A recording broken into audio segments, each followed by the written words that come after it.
All right, guys, next thing we're going to cover is the offensive topspin lob. Now, one thing you have to be careful about, I think lots of people like to go to topspin lob as they're backing up. And if you're really, really strong on the topspin lob, by all means do that. But that is a tough play to where when you are on offense and you got to switch to defense and then hit a topspin lob out of here, very, very tough. I would prefer that most of us, when you have to back up and you have to go to a lob, go to a defensive lob. I like the offensive lob is when you're actually able to kind of step into the ball and the opponent closes harder. Remember what we said, when you step into the court, most people are going to want to crush it. And good teams are going to close because they're going to feel that you're about to hit the ball at them. So if they get in close and block it, then they can kind of use your pace against you.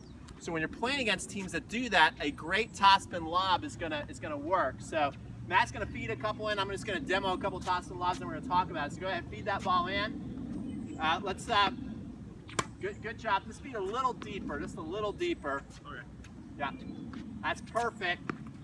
And then I'm gonna hit that topspin lob. And that ball is just long. So when it is long, I know that I stayed with it too long. So this is the other thing, we're gonna get into the instruction.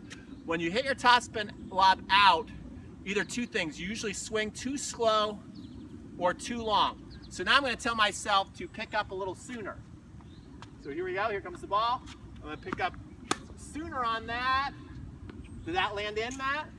2 inches inside the line. 2 inches inside the line. And notice what else I did to give myself a little more, less time with the ball is I actually pulled back behind my ear.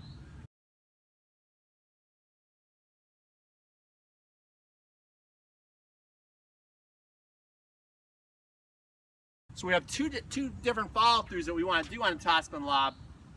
One is, and I have the semi-western grip by the way, which you can easily find by dropping your racket and picking it up. But I mean, even McEnroe had the continental grip. He had a great topspin lob, and he's basically doing the same thing that I'm doing. So it doesn't matter what grip you have. But I like, if you're here, you kind of come and pull back behind the ear, like you're gonna kind of scrape your ear. So this is the first move you want to do, is the scrape behind the ear topspin lob. So here it comes, I'm coming up, and I'm gonna, oh, now I went too short on that. Didn't spend enough time with the ball. So I gotta spend a little more time with the ball. That could be the danger when you pull back behind the ear. Now that's perfect. See that? And again, the more I'm relaxed too, the other time I was tighter, look at that finish. See, the more you can relax back there, that's gonna work real nice for you, okay?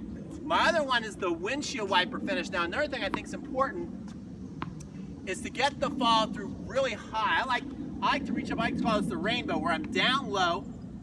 You want to bend those legs like you're sitting in a chair, go up as high as you can. Now you can even practice touching the other side of the ground if you just want to practice some topspin lobs. So watch this. So I'm going to really exaggerate the windshield wiper move. I'm going to come here, pull up, and come over. Does that go in? Just a little long. A little long. So I think I gotta speed up and try that, but it felt pretty good. Let me try it again. So I'm gonna come here, gonna go faster, and pull. See that? Now I'm gonna do it more relaxed. Now I'm gonna try and do it more in one motion. That's my best one. On the line. That was my best one. That felt awesome. So this is a great practice.